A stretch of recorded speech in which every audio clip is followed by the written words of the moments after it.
suspense. And the producer of radio's outstanding theater of thrills, the master of mystery and adventure, William N. Robeson. It is said, revenge is sweet. But is it? Can the eye of your enemy restore your sight? Or his tooth chew your daily bread? Or his life resurrect your beloved dead? Such questions do tonight's story raise, not forgetting the while to keep you in suspense. Think about them as you listen, and listen well, as Myron McCormick stars in Madman of Manhattan, which begins in just a moment. Welcome, William Bendix. Nobody can act up to par with a nasty cold. I check my cold distress the fast way, with 4-way cold tablets. Yes, tests of 4 leading cold tablets proved 4-way fastest acting of all. Amazing 4-way starts in minutes to relieve aches, pains, headache, reduce fever, calm upset stomach, also overcomes irregularity. 4-way's the fast way to relieve those cold miseries. Then you feel better quickly. 4-way cold tablets, only 29 and 59 cents. Here's a word about another fine product of Grove Laboratories. Had dandruff for years? Now get rid of it in 3 minutes with Fitch Dandruff Remover Shampoo. 3 minutes with Fitch regularly is guaranteed to keep unsightly dandruff away forever. Apply Fitch before wetting hair. Rub in 1 minute. Add water. Lather 1 minute. Then rinse 1 minute. Every trace of dandruff goes down the drain. 3 minutes with Fitch, embarrassing dandruff's gone. Fitch can also leave hair up to 35% brighter. Get Fitch Dandruff Remover Shampoo today. And now, Madman of Manhattan, starring Mr. Myron McCormick. A tale well calculated to keep you in suspense.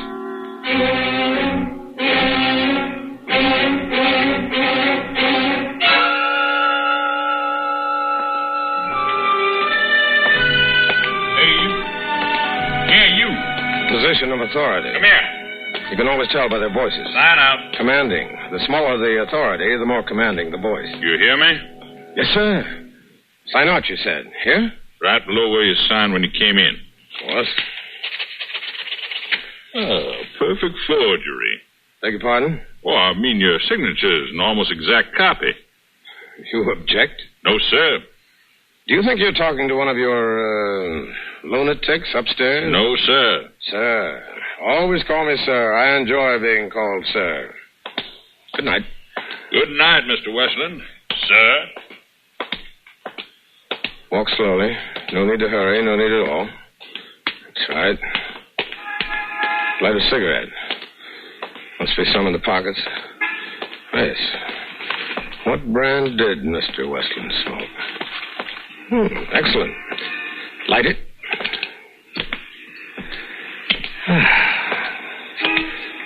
No need to run. There won't be an alarm for at least 20 minutes. Why think of that? No need to think of that. One look back over the shoulder, casually. Casually. Well, it's pleasant to be on the outside looking in after 2 years in an insane asylum.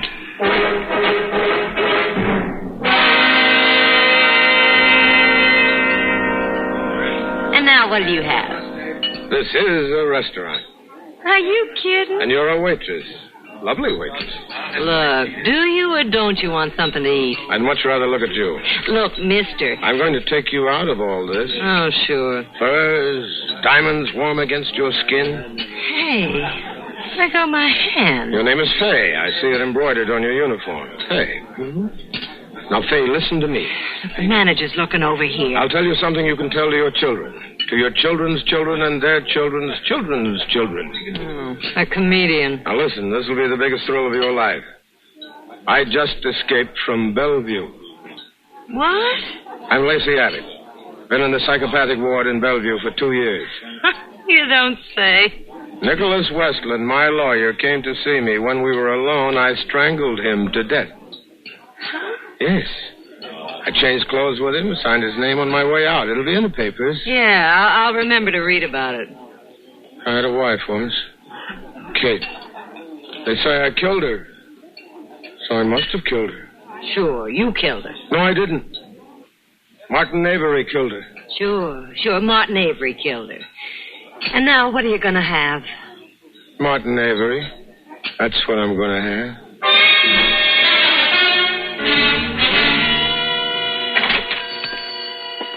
Anyone minding the store? I'm coming. Oh, hello, Pop. Well, what do you want? Got something you want to hawk? Don't bother me with it. Everybody's selling. Nobody's buying. You got me wrong, Pop. I'm a buyer. I want to buy a .45 automatic. Got a permit? No. You from the police? Nope. Got any identification? Yeah? Lawyer, huh? That's right.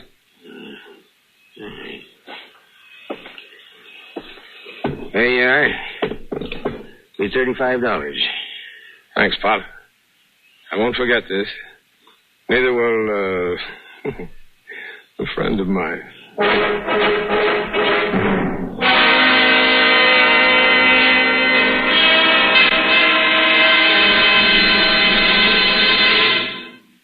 In a moment, we continue with the second act of Suspense. With your permission, we'd like to talk shop for just a moment. CBS Radio Shop. Recently, one of the foremost publications in the broadcasting field polled 465 critics and editors the question, which radio network programs do you rate tops? When the answers from these 465 experts were tabulated, the final ratings were overwhelmingly one-sided. Total honors accorded CBS radio programs exceeded those of all the other networks combined. Let's put it another way. The final verdict of hundreds of critics, reviewers, and editors was that CBS Radio had more top shows than all other networks put together. CBS Radio was pleased, naturally, at the result of the poll, but not surprised. Great programming is no accident. It's long been a policy of this network to devote every effort to maintaining the highest broadcast standards. Whatever listening fare is for you, you can be sure you're hearing the best when you're tuned to CBS Radio. And now, starring Mr. Myron McCormick, Act 2 of Madman of Manhattan.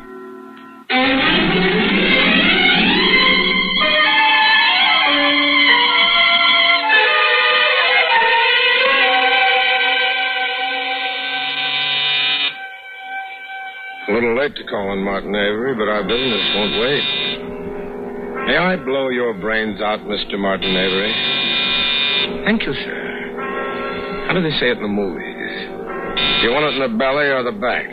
Your choice, Martin. Your choice. Lacey. May I come in? Lacey, you're in Bellevue. But you see, I'm not. They'll find you. They'll find you first. I don't expect anything from you, Lacey. You're a sick man. I feel sorry for you. I have my wife and child, my son, here in the apartment, so put that away. This gun? It's just to keep your voice down. It's a toy. It can't hurt. It kills. Put it down. Oh, wouldn't you like that? After all, Lacey, we were friends once. You wouldn't kill me. I just killed Nick Westland. That's how I escaped. Westland? You killed Westland? You can always find another lawyer. Shouldn't upset you. Anyway, he wasn't your lawyer, it was mine. Never liked you. He liked me. He was trying to help you. He did. What do you want with me? Company. Company? That's what I missed most of all, Martin. Can you believe that? Company. 2 years, no one to talk to. Oh, the doctor, sure, but not really anyone. 2 years, Martin. No one ever came to see me, to talk to me. I'm sorry. Why didn't you come, Martin? Well, I wanted to, but I didn't think it'd accomplish anything. Just to say hello, for old times' Look, sake. I told you, I didn't think that... Relax, Martin. It's going to be a long night. Maybe you won't see the end of it, Martin. Depends, we'll see. Depends on whether you say things I want to hear, whether you do things I like. It's up to me. Yes. I waited a long time, and now it's up to me.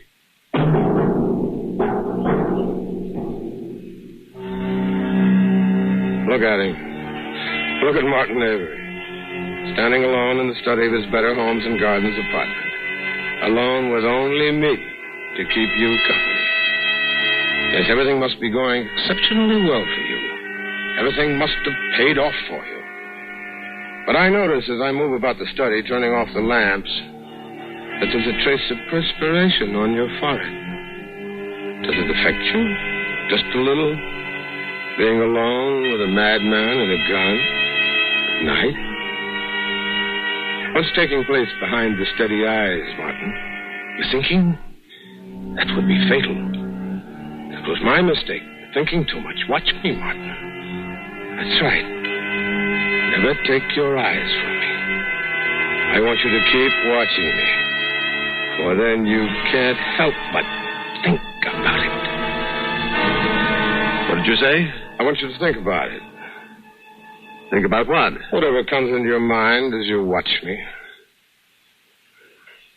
The police will come here looking for you, Lacey. Police? You know that. Why should the police want me? Well, you killed a man. Yes, but you killed a woman. Now, Lacey, I can help you. I'll get you some of my clothes. Call a cab, get you to a small hotel somewhere where they won't recognize you or care if they do. Now, don't talk to me like that. Everybody talks to me like that. You just come along with me. We know best. Lacey, it's just a matter of time. Remember, Martin, I'm crazy. I'm not responsible for what I do. You're as responsible as anyone. You know what you did when you killed Westland. Now you're saying I'm not crazy? You know what I mean. I'm either responsible or I'm not. If I'm responsible, then I'm a murderer. If not, then Nicholas Westland's death was an unfortunate accident. But the question of my responsibility was all taken care of in court 2 years ago, remember? You testified against me? I told the truth. Did you? Yes. I was the only one that knew you were lying, Martin. You knew I told the truth. Where are your wife and your boy sleeping, Martin? Answer it. Go ahead, but hold the receiver up so I can hear. Go ahead. Hello. Mr. Avery? Yes. This is Lieutenant Creekmore, police. What is it, Lieutenant? Is everything all right up there? Yes. Everything is all right. You sure? Yes. Have you heard that Lacey Abbott escaped from Bellevue tonight? Yes, I heard. Then you know about Nicholas Westland. Yes. Poor guy never had a chance. We thought Abbott was getting better, but... Yes. It's too bad. The reason I called you, you know how Abbott feels about you. He may try to get you. You think so? He might try, but you don't have to worry, Mr. Avery. I have 4 of my best men covering the front and rear entrances to your apartment house. Well, If he shows up, we'll get him. Good night. Aren't we fortunate in having such a solicitous police force? Look, Lacey, let me get you out of here. You go down to the second floor landing, and I'll call the men up from downstairs and tell them you're up here. See, that'll give you a chance to get out. You didn't answer my question, Martin. Where are your wife and son sleeping? In the back bedroom. Through that door and? Straight back. Down the hall. And the nursery? Look, why do you... The nursery. Just half of the bedroom. Does she have black hair? Like Kate? No. She's brown hair. It's almost blonde. How old's your boy? A year and 6 months. Yes, I remember. Someone told me you were married while the trial, my trial, was in progress. Yeah, that's right. 1 year for the trial, 2 years in the insane asylum. I wish there was something that... Oh, there is. All right, what? Just tell me. Why did you kill my wife? Tell me. No, be quiet. You'll waken them. Let me tell you a little story, Martin, a fantasy, a bedtime story. Listen to me. Once upon a time, there were 2 men who went into business together. Things went pretty well. The business prospered and things looked pretty good. Everything was 50-50. Each partner had 50% of the stock in the company. That's fair enough. Then along came a big bad menace, a corporation that wanted to buy them out at a nice, round, fat figure. One partner wants to sell, the other partner no. The partner that said no had a wife. Let's call her Kate. And it seems his stock was negotiable in Kate's name as well as his own. If you don't... Shut up. The partner that wants to sell, that's you, pulls a fast one while I'm out of town and gets Kate to sign away everything. But before I got back, she saw what you were doing. And right there, was where she disappeared. No. And I wonder who it was that saw to it. I wonder who it was that killed her. You're still out of your mind. It's just a fantasy, Martin. A fantasy that with your few well-chosen words at the inquest started them looking at me. Wondering about me, wondering why I was away. What I'd done with the body. Lacey. Such nicely chosen words. Such as, I'd noticed he hadn't been himself lately, but I just thought it was overworked. Look, you've got to listen. Thanks, partner. I do thank you, and I stand ready to repay you, Martin. Where's her body? I don't know. Martin. Look, it was never proven she was dead. Let's say it was taken for granted. Give me the gun. Advanced psychology. You must have been studying. Give me the gun. Response to the command, isn't that the way it goes? Response to the command sometimes works the impossible. The subject will sometimes obey your command against his better judgment. Give it to me. No, Martin. No, you can do better than that. Come on, more noise, more, come on. Someone might come in and see. That's better. I knew you were going to jump me. You know I could have killed you. Why didn't you? You haven't told me what I've got to know. What would you do if I walked over to that door and just walked out? First, I'd shoot you in the shoulder. Or the leg. And maybe the other shoulder. I don't want you dead.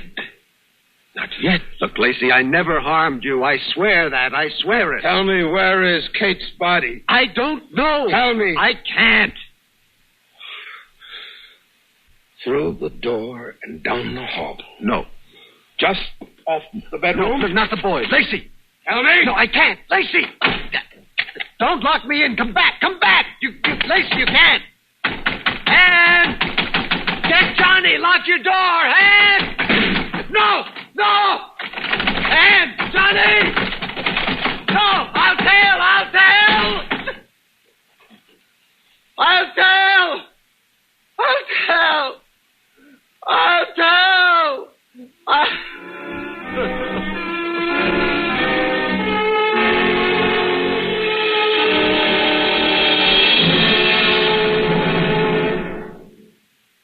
In a moment, we continue with the third act of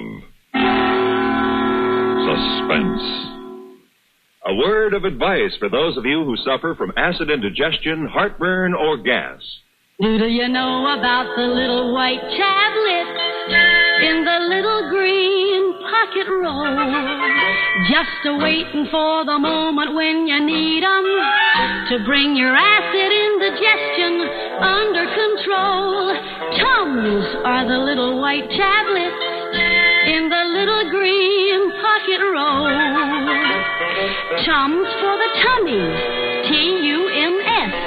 Bring relief quicker than you'd ever guess. Best for any kind of acid distress. Keep 'em handy in the pocket roll. Keep your tummy under Tums control. The modern Tums formula has never been surpassed for effectiveness. Always carry Tums, 10 cents. 3-roll pack, a quarter. Or get the new 6-roll Tums pack with free metal carrier, only 49 cents. And now, starring Mr. Myron McCormick, Act 3 of Madman of Manhattan.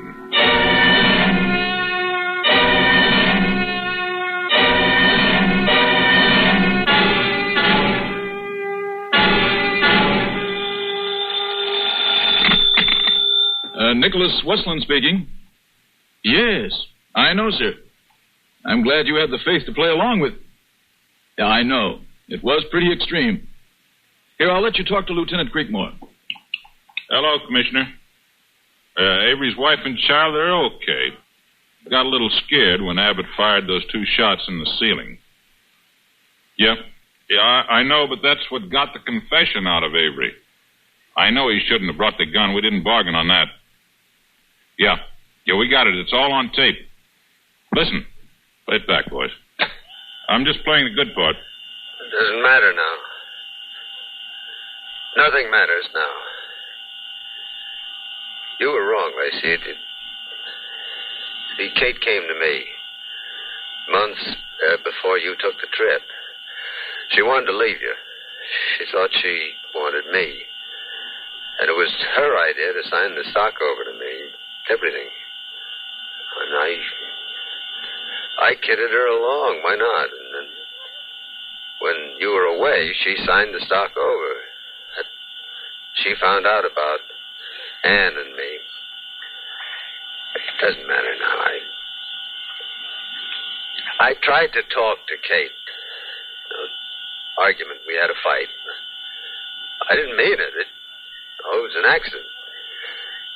I killed her.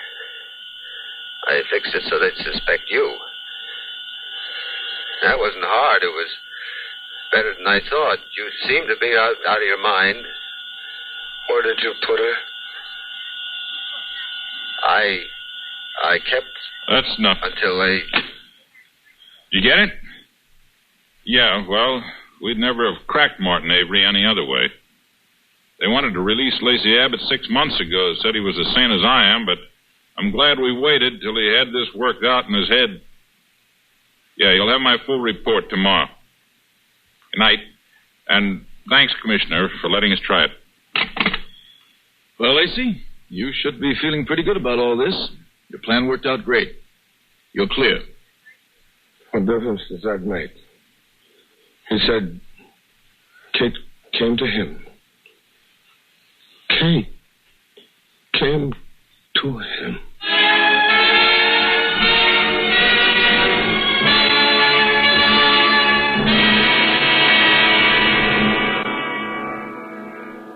Suspense, in which Myron McCormick starred in William N. Robeson's production of Madman of Manhattan, written by Gilbert Thomas. In a moment, the names of the supporting players and a word about next week's story of suspense. Money can buy many things, tangible things. It can also help buy many intangible but equally important things. Education, for instance. Today, our public schools are bursting at the seams with record enrollments. There are shortages of everything but pupils. Shortages of classrooms, of facilities, of qualified teachers. New funds must be found to help relieve the pressure on our public school systems if the nation's youngsters are to receive the first-rate education they need. They must not be threatened by second-rate standards. We must face up to the fact that better schools cost money. Let's raise our sights and re-examine our standards. For complete information on how you and your community can make sure your children receive the first-rate education they need, write to Better Schools, 9 East 40th Street, New York 16. That's Better Schools, 9 East 40th Street, New York 16. Supporting Myron McCormick in Madman of Manhattan were Doris Singleton, Carl Swenson, Barney Phillips, and Norm Alden. Listen. Listen again next week when we return with Frank Lovejoy starring in Death in Box 234. Another tale well calculated to keep you in suspense. The latest news follows, then Have Gun Will Travel on CBS Radio. You've been listening to the OTR Gold Network. Find more classic radio at otrgold.com.